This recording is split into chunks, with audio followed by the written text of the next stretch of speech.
Thank you. That didn't seem forced at all. It's good that the room's kind of split between people who were here at last night's presentation, people who weren't.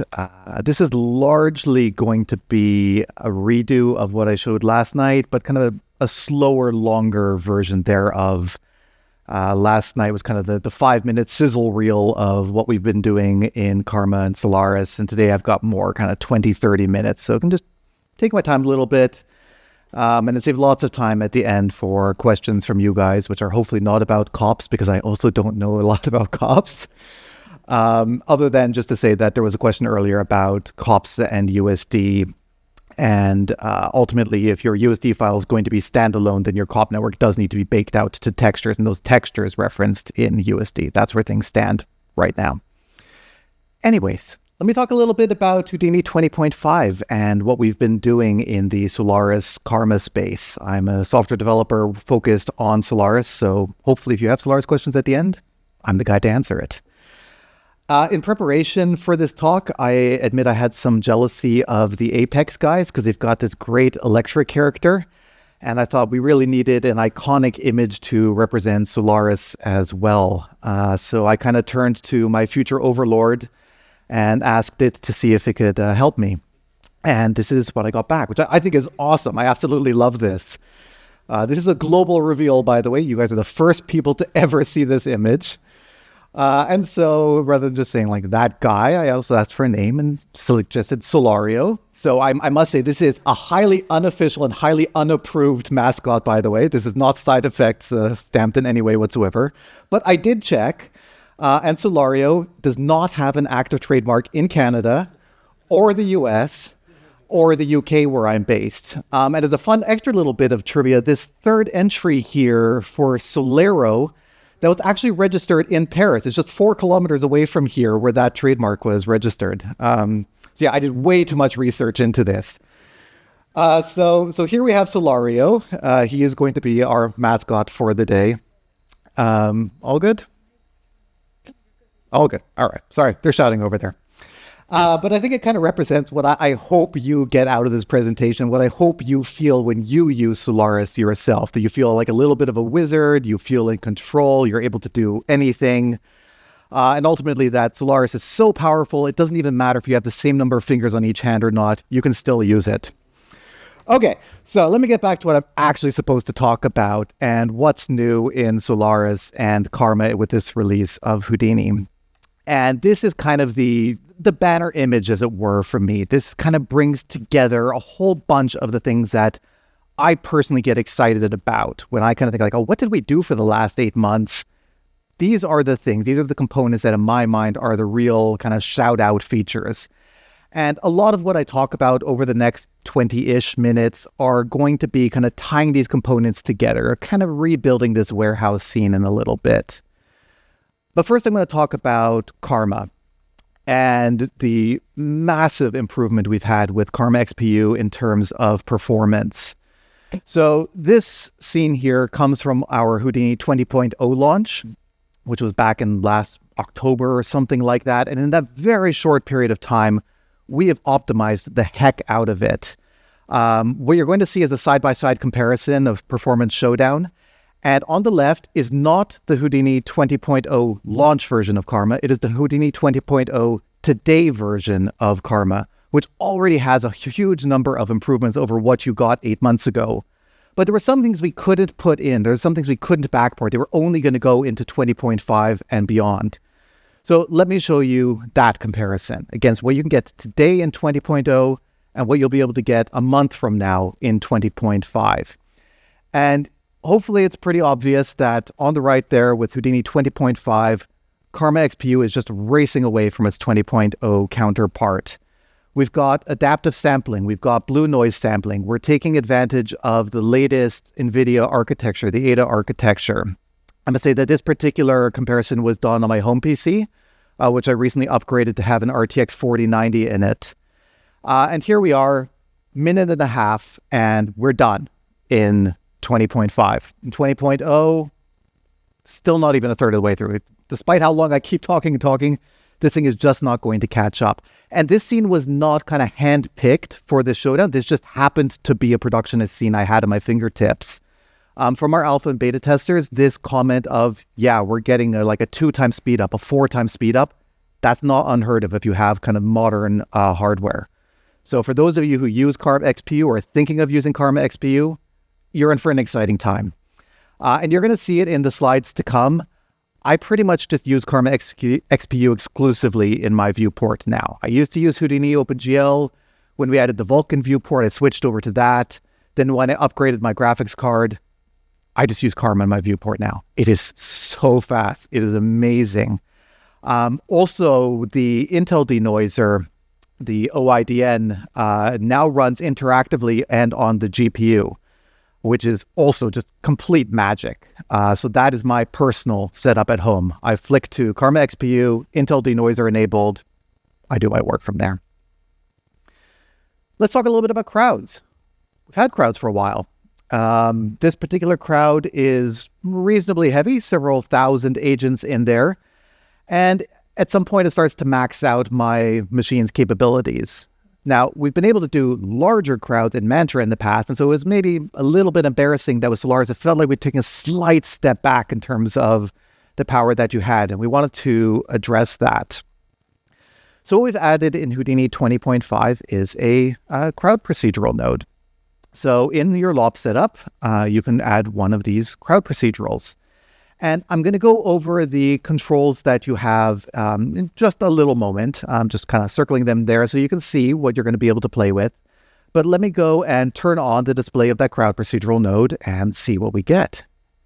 And it looks exactly the same, which is good. That's a good thing. Because we don't actually want to change the look of the crowd. You've art directed this thing. You've got the crowd looking the way you want it to render. You just want it to render without your machine falling over because you ran out of memory and things like that. So let's go back to it and talk a little bit about what is it actually doing.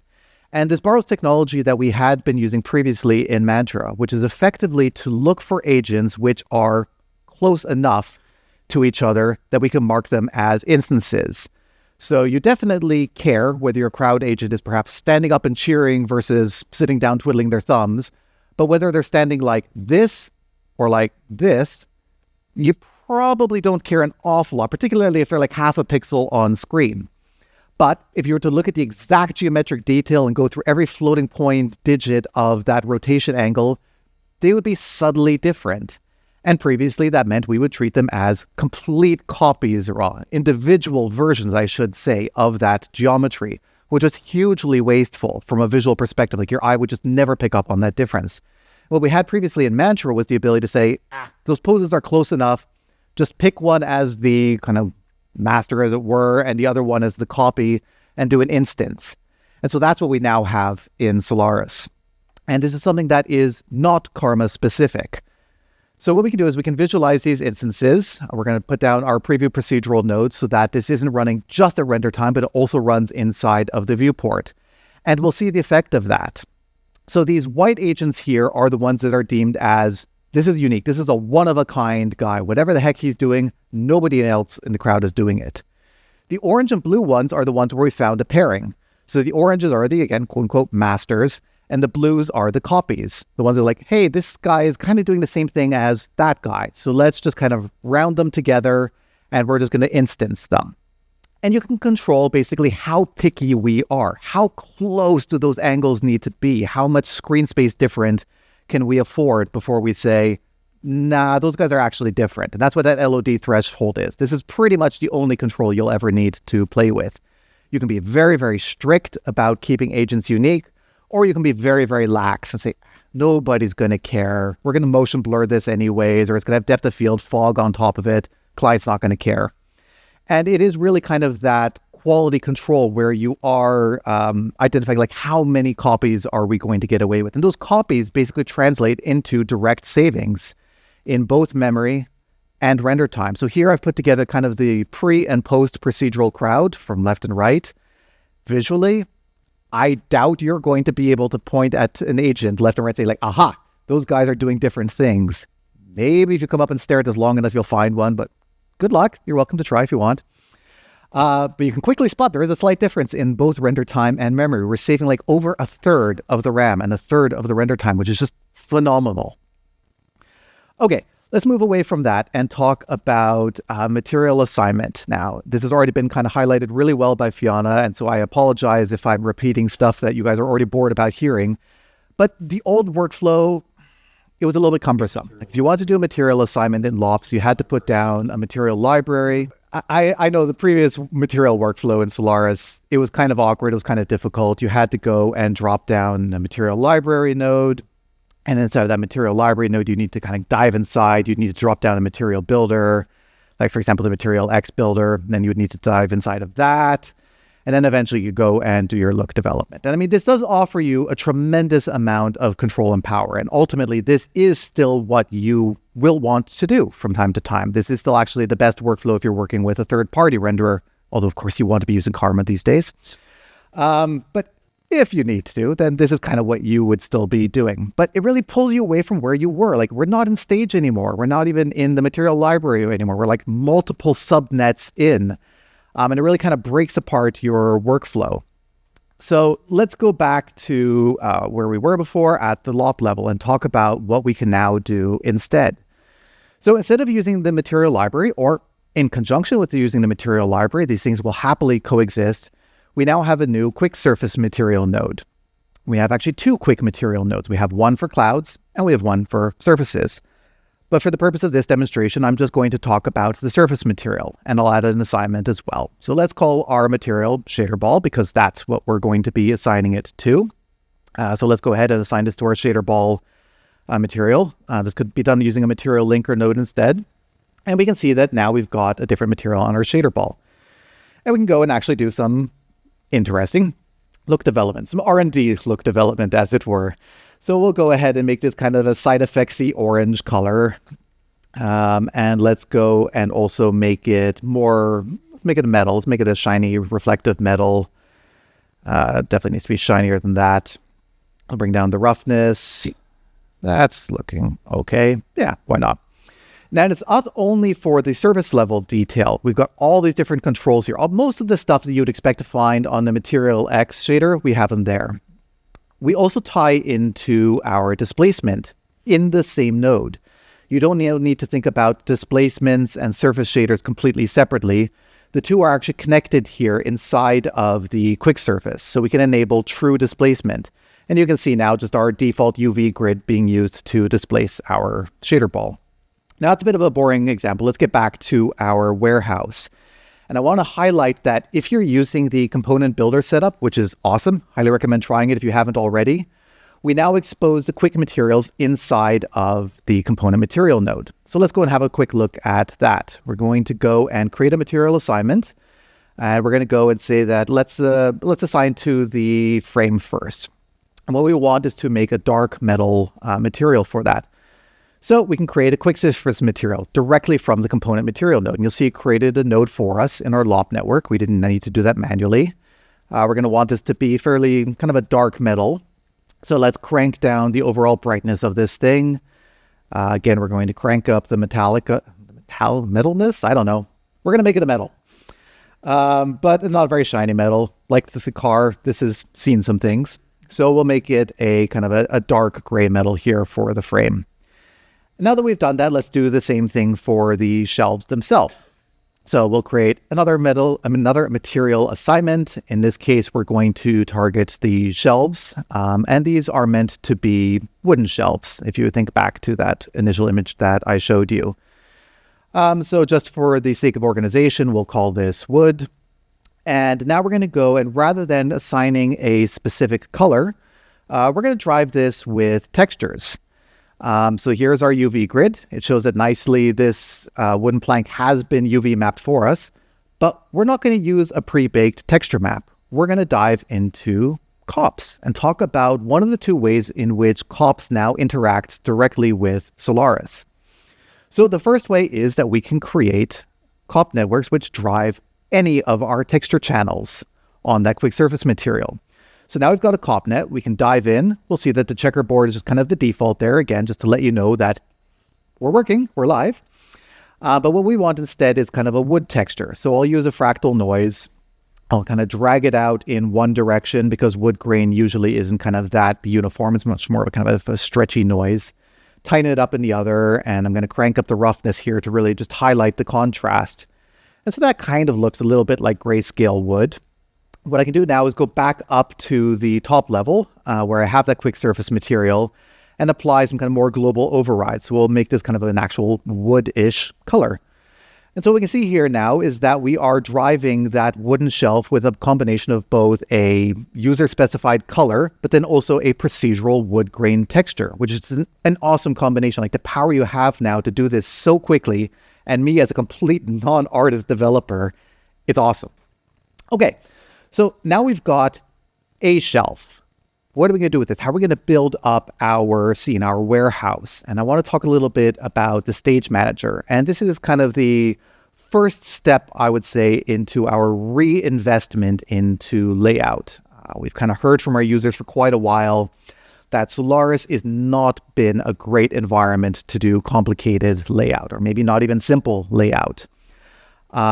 And so we've been thinking about how we can make that better. And I think our revamp of the stage manager is a great first step in that direction. So let me go ahead and put down a stage manager node. And we're going to build some things up here. I'm going to add a shelving unit, and I'm going to add a mug into the scene. And what I want to highlight now is how much I can do in the viewport. So I'll enable snapping and drag this thing around. And this mug is now kind of snapped onto the shelf. Don't have to worry about it kind of floating up into space. And I can make duplicates of this mug here, rotate each one so that there's a little bit of variation. I'm going to grab all 4 of those and make a duplicate of that group effectively, that ad hoc group. It's still 4 individual mugs. I'll drag them up to the next shelf, spin it around again just so it doesn't look like the exact same group I was using below, slide it over to the other side of the shelf. And I'm going to keep working like this a little bit, kind of very quickly laying out these mugs into the space. And this is all being done in the viewport. I don't need to go back to parameter panes. I don't need to create new nodes in my LOP network. This is a very organic way of working. Now that I've got all those mugs, I'm going to select kind of random mugs across the shelves and choose different variant sets for them to kind of break apart the uniformity of it. This particular mug asset has like multiple geometry variations, multiple material variations, and I'll show you at the end kind of an extra variation as well. So let's go and make these ones glass mugs. Again, I'll just grab a few mugs and kind of make them kind of a gold trim version. And now, like I mentioned, there's an extra variation set here that these ones have liquids built into it. So now I've got this set up, I can go and grab all of the mugs. I'll just grab everything and just remove the shelf. Now I can create an actual named group. I've got all of those mugs together, so I'll just call that mugs, combine that with the shelf, and create another top level group that I'm going to call unit. This is our shelving unit, and it contains just everything we've built so far. And now I can go back into the viewport and work at this level. I can work with this aggregate called unit. So I'll create a duplicate of that. I'll slide it to the side, repeating the same magic I did with the mugs, spin everything 180 degrees, and it looks completely different. Your eye doesn't kind of pick up on the fact that these are exactly the same thing anymore. And so you can see here how intuitively and easily you can now work in the viewport as an artist and kind of build up your scene, working from kind of that micro level, putting a mug on a shelf, to a more macro level, working with aggregates of mugs and shelving units and moving them around. Now, as much as I've been talking about kind of staying in Solaris and staying in that one context, sometimes you do still need to dive out to do certain work. Sometimes other contexts are better for certain types of manipulation. SOPs is still the best context for doing heavy geometry modification. So let me talk a bit about a workflow that we've observed from our clients being pretty common, where they want to add kind of some keep alive motion to what is otherwise a static scene. So this is the kitchen scene from Pixar. You can download this and play with it. And it is static by default. And maybe we want to have just a little bit of ambient life into it. So we're going to target the curtain for that. So we can go over and grab the curtain prim and use a SOP modify node. And this node itself is not new to Houdini 20.5. But what is new is that when we dive inside of it, we now get a ghost representation of our USD scene, just kind of a static representation there, and only the curtain is SOP's geometry. What this means is that it is extremely fast. There is no back and forth conversion going on here all the time between SOPs and USD. You have SOPs geometry for the thing that you want to modify in SOPs, and a ghost representation of everything else that is going to stay fixed that you don't want to touch. So I'll drop down an HDA I created here for curtain flutter. It's very, very subtle, but the bottom edge is kind of fluttering a little bit. And I'll just kind of play with the parameter space a bit here to get the look that I want. Now the kitchen scene is modified in centimeters, not meters, so I have to bring the frequency way, way, way down to kind of be in the right space of it all here. And you can see that it's just updating live. And to really, really highlight that, I can kind of play things back and get real-time performance. I can see this flutter happening, and it's much faster than real-time. Like if I turn off the real-time toggle, this will easily go 100, 200 frames per second. But I want to see it at 24 frames per second while I make my final tweaks to the curtain. I'm going to add some edge smoothing here to kind of try and make it feel a little bit more natural. If you've ever seen a curtain fluttering, it is usually kind of bunched up at the top and then kind of flatter at the bottom. And so this is looking great. And again, there's been no USD to SOPs conversion being done live here. Now, I want to see, is this going to look good in the end? And now we can bring our Solaris cameras into SOPs as well. So you don't have to go back up to LOPS to see, like, does this line up? You can see it all in your SOP modify context. You don't have to keep bouncing back and forth. And just to prove the point, here we are now back in LOPS, or well, actually this is a pre-rendered version using Karma XPU of that effect applied to the curtain. Okay, moving away from the kitchen, let's move back to this warehouse scene. So we've done our layout, and now we want to kind of make it look a little bit extra pretty. This is the render that we've got so far, and I think it looks pretty good. But there are some things that I would like to improve a little bit. In particular, if I look at kind of this outer shelving unit and the other side as well, there's a lot of vertical perspective going on here. Like it's really coming in at the top, and I'd like to get more kind of crisp vertical lines going across the entire scene. Also, in terms of the focus, like these mugs here are nicely in focus. That's good. That's kind of where I want the eye to be drawn to. But that's at a fixed depth, which means that those mugs over there on the left are also in focus, and that's not what I want. And those mugs are out of focus, which is also not what I want. Like I really want the eye to be drawn to this middle shelving unit from the front all the way to the back. So how are we going to go about actually doing that? And again, just there's kind of uniform brightness as well. Like there's nothing that pulls the eye to the middle. So vertical perspective, those mugs are in focus, which is great.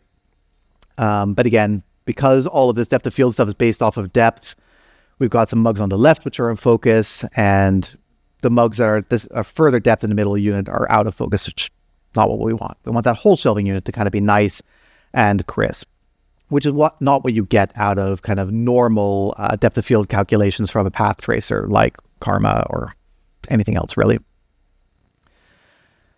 And we really want to draw the eye to kind of the middle. Right now, the lights are kind of equally bright on the left and right. Okay, so let's create a snapshot in our render gallery and get to improving things. So we'll remove the rotation on the camera, which gives us back our nice vertical lines again. But now the image sits too high. Like now the camera really feels like it's sitting on the ground, which is not what we want. By tilting the camera up, we had the shelves kind of in the right place, but we had this vertical perspective, which kind of sucked. So if we go to the Karma tab on our Karma LOP, we can create a lens material node.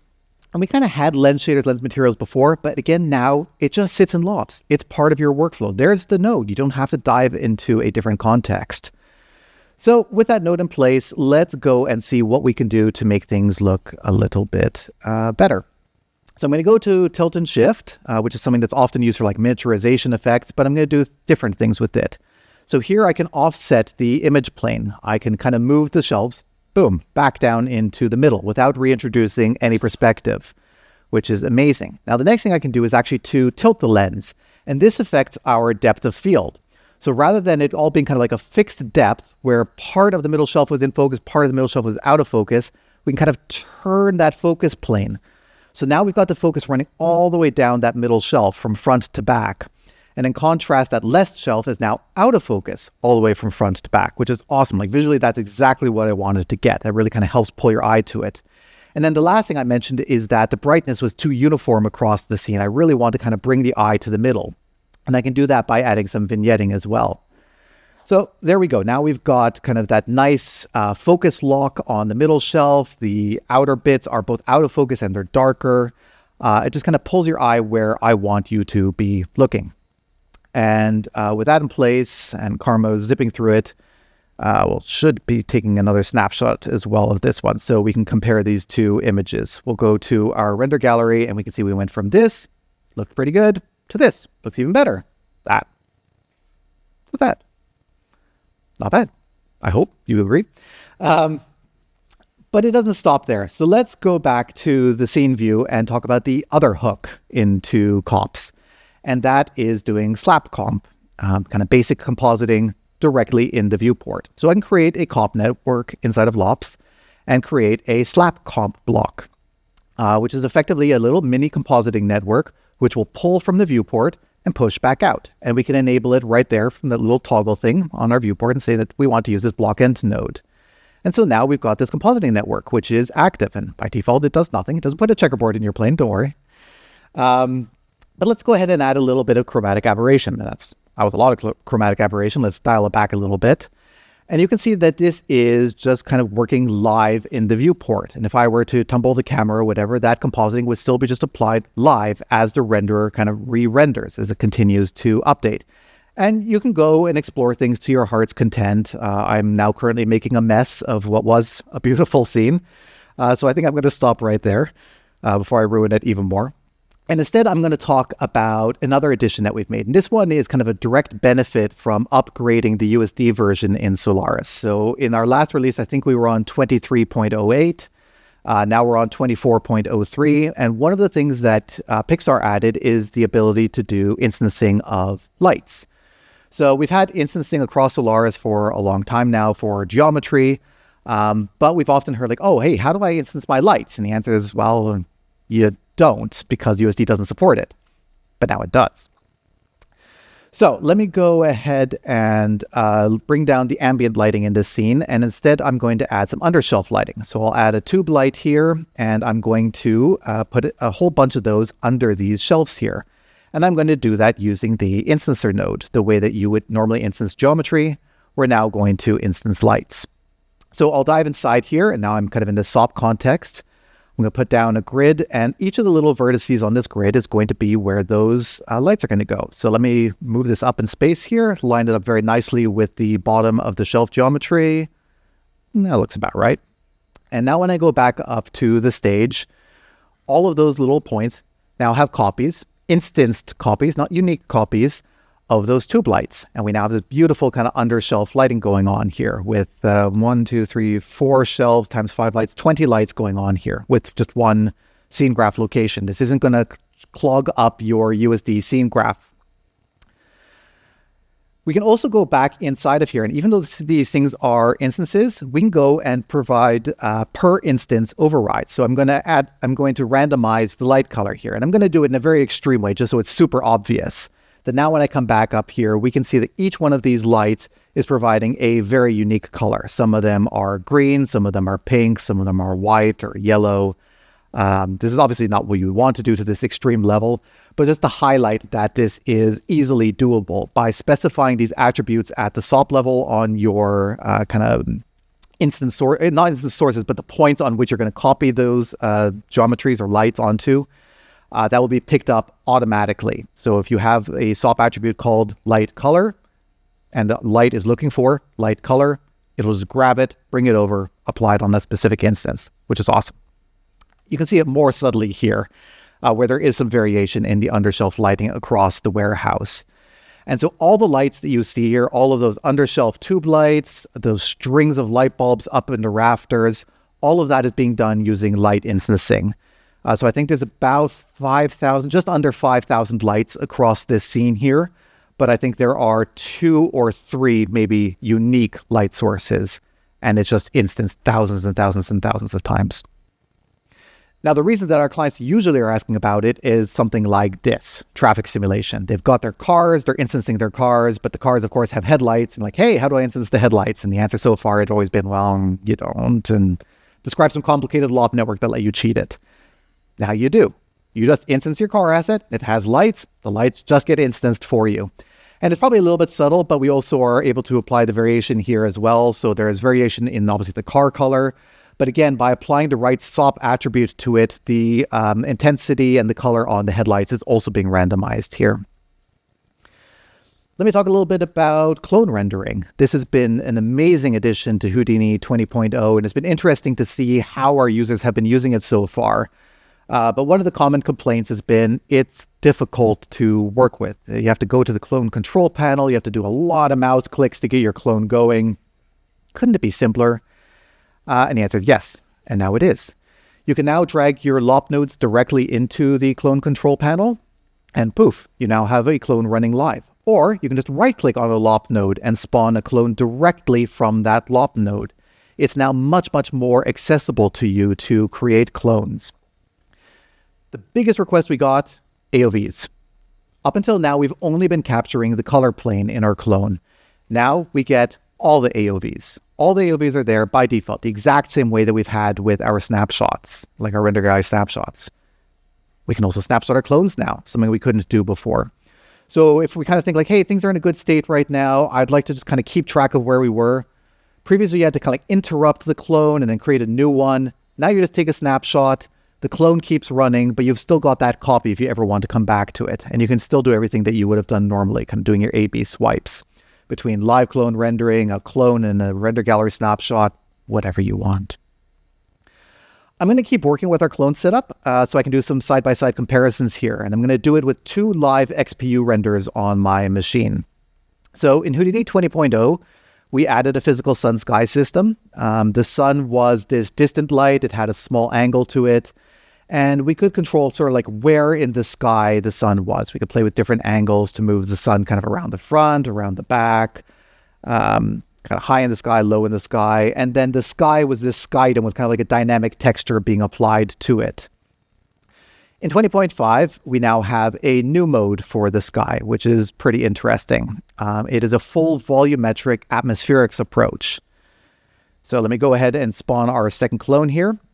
I'm just going to bring up the exposure so we've got a match between the two. Paste all of my kind of sun parameters and link them up. So now left and right is the same.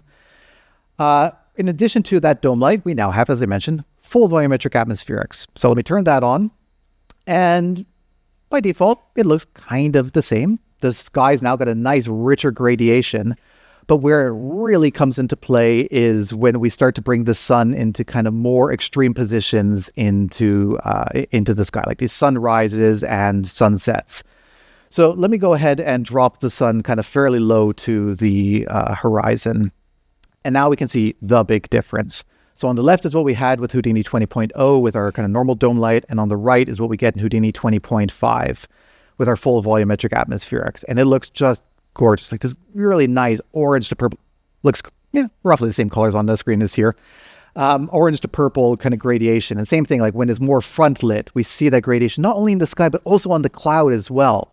Like this just feels much, much more natural and exciting in terms of what you would want to get from lighting up in the skies. So if you're using the Karma Physical Sun Sky system, definitely play around with this volumetric atmospherics.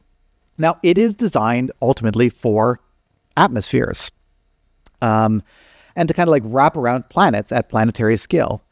So in the atmospheric section here, lots of parameters, but there's this geometry section here as well, where you could describe the characteristics of the planet that this atmosphere is part of. And if you model your geometry to be at the same scale, you actually get atmosphere wrapped around it. So here we actually get kind of like that paper-thin blue atmosphere wrapped around the Earth.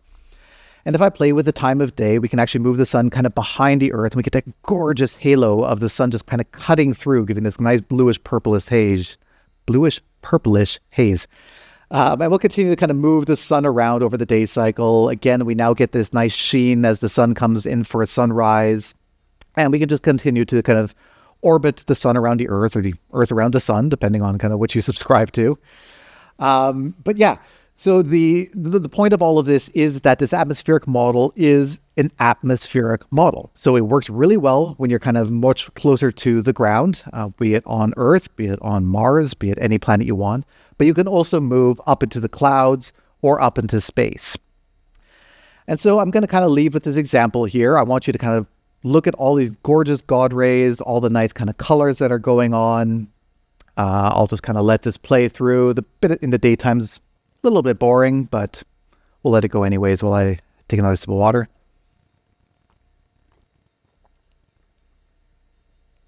And in a few hours, the sun is going to start coming down for sunset. And again, we're going to get just these gorgeous colors in the sky and a nice gradation across the clouds as well. You can see the God rays starting to come in as the sun comes down for the evening and goes to bed. So on behalf of Solario and myself, I would like to thank you all for your attention. And if you have any non-COPS related questions, I'm happy to take them.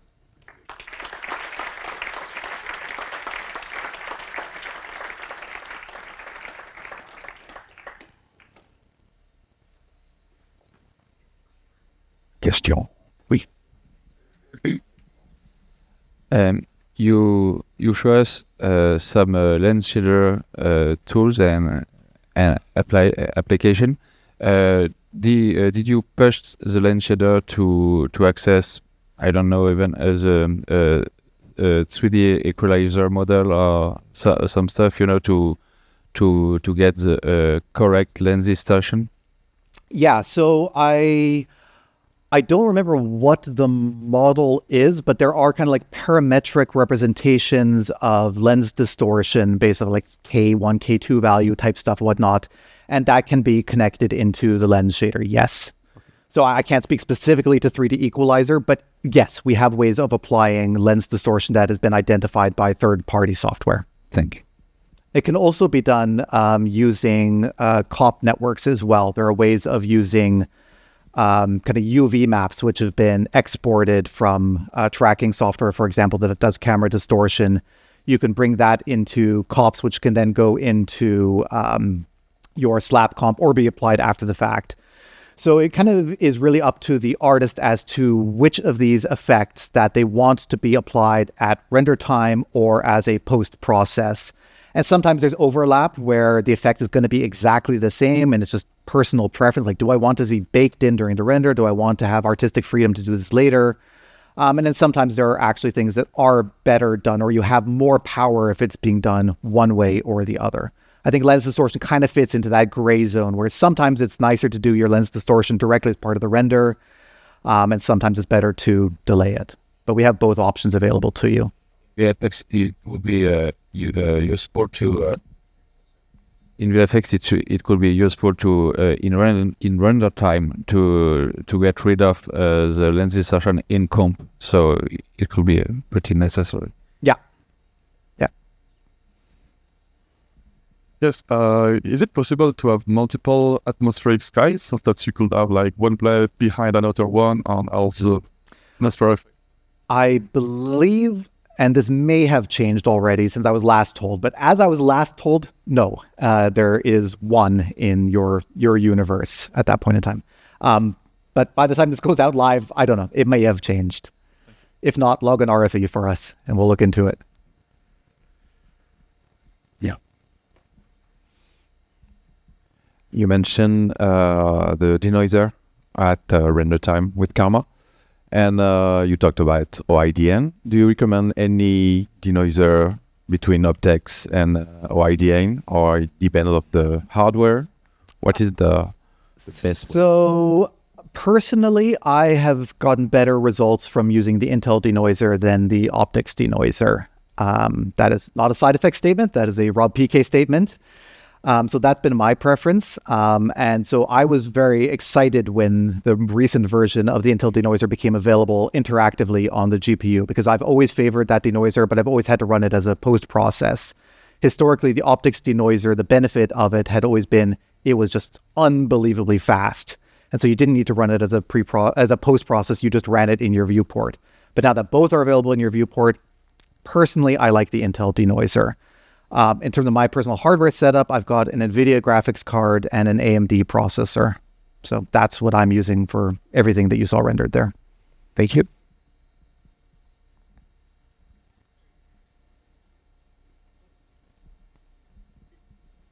Hello, thank you for your presentation.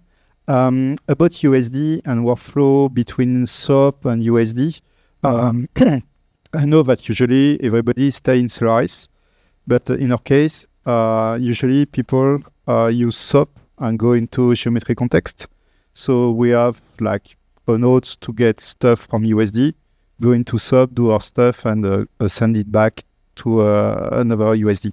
And what we experienced so far is that it's quite we have to do some Python, some Vex to be able to get primvar, everything from SOP, to be able to work with attribute in SOP, and then go back then to Solaris. I wonder if there's any like new nodes or better workflow to do that.